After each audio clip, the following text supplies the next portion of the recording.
And Ted, can you give us the story with Jimi Hendrix?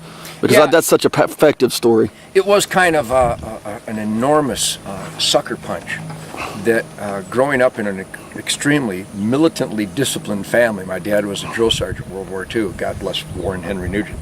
And he was militantly disciplinarian, which I resisted and hated as a boy until I learned how critical and imperative discipline was.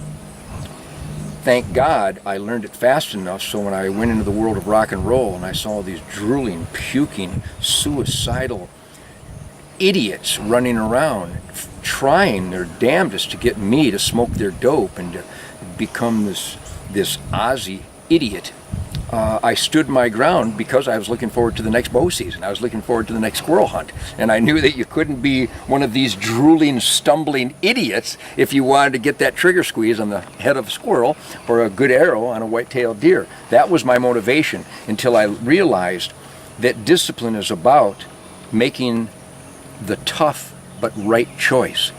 And it came to an inescapable mountaintop moment where my hero, and the hero of probably every music lover and guitarist in the history of the world, when I got to jam personally with Jimi Hendrix. We'd go to the Steve Paul Scene. It was a nightclub notorious for jam sessions. I would jam in a single night with Al Cooper from Blood, Sweat and Tears, Jimi Hendrix, B.B. King, Albert King, Rick Derringer, certainly Johnny and Edgar Winters, just the world's greatest musicians.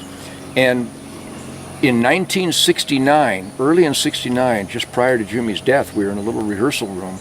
Actually, it was a broom closet, kind of, at the Atlanta Municipal Auditorium. And the Amboy Dukes were opening up for Jimi Hendrix. And I'm jamming with my Gibson Birdland with a little amplifier with Jimi Hendrix playing his upside down Strat in a black Les Paul. And he was asking me how I got those noises out of the Birdland. Of course, I didn't know. I just knew it was a hollow body and it fed back really neat. And made those noises, and I was cultivating that sound.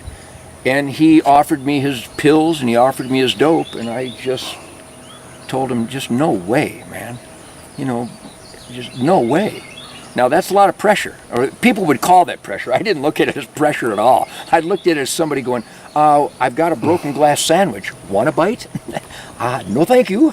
Not only do I want a bite, but is there anything I can do to help you stop eating broken glass sandwiches? Because it might be why your gums are bleeding. So luckily I was able to stand my ground that day, and shortly I told Jimmy he was going to die because he was already boogery and pukey and drooly, and it was a crying shame because he'd lost his fire musically. His communication capabilities were marginal, and it broke my heart, just like the same scenario with Keith Moon. Same scenario with Bon Scott of AC/DC. Same scenario with John Belushi at the peak of his career. I had these one-on-one encounters, and I was able to stand my ground because I'm disciplined as a hunter and a shooter. And I knew that what they called being hip was the self-inflicted destruction of your sensuality, of your level of awareness, of your pleasantness, of your being. And that would interfere with what was already very difficult for me anyhow, getting arrows to go where I wanted to them out of my threadbare recurve bow.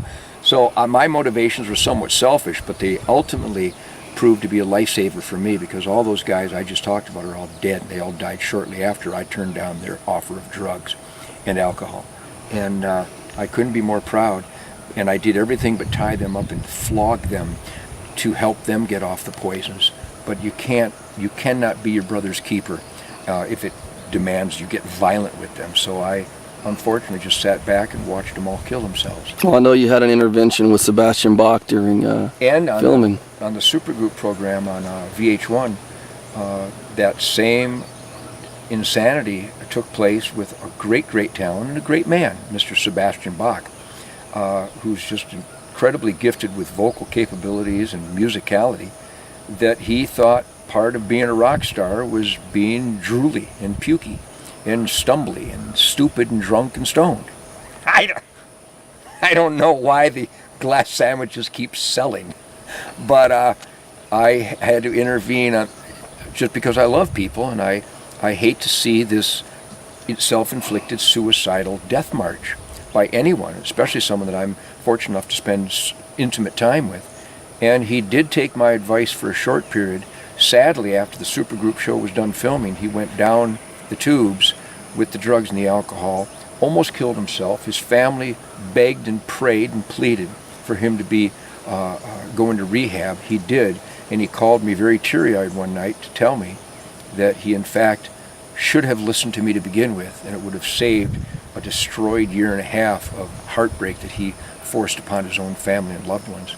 And at least he woke up before he died. Exactly. So I wish him Godspeed, and I wish everyone who's having problems like that Godspeed. But poisons are poisons. Drugs, alcohol, and tobacco are suicidal poisons. Just don't do it.